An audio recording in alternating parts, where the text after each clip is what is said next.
ngầm dê tâm đắc bột ru nâu rê năm cao gần rung rồi tu ba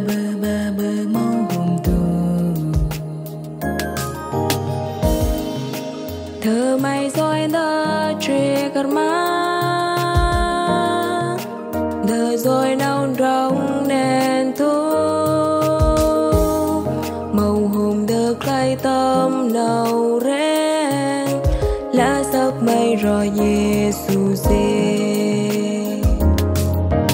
ra Giêsu rong mây nam băng ngầm rong mà mây mau hồn của ngài play nuôi ở cha rai la rob ra Giêsu nào đây mau hôm clay chia mang năm xiết pha ro Giêsu rong mây mau lối buồn rong mà mây mau hồn của ngài đã xếp hồn mà bờ sao lẽ nào mình ring bằng đuôi yêu thì cặp vật mây xe bằng ra rút lên ngụt nào xí mây nào rê mây hức mạc nhọt ghé Giêsu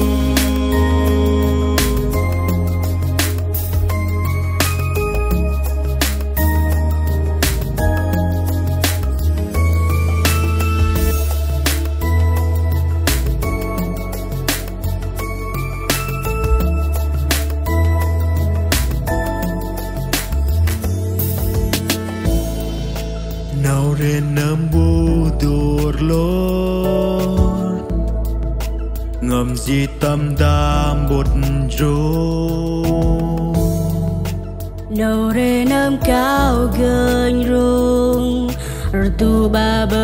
bơ mau hồng đột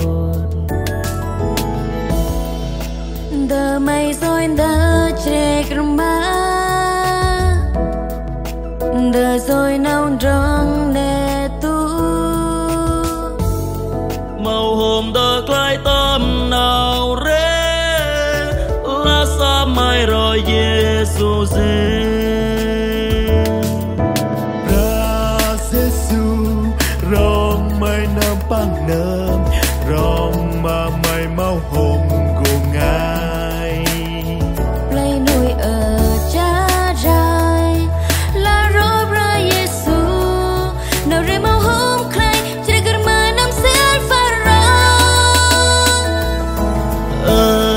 Giêsu rong mây mau lối buồn rong mà mây mau hồn của ngài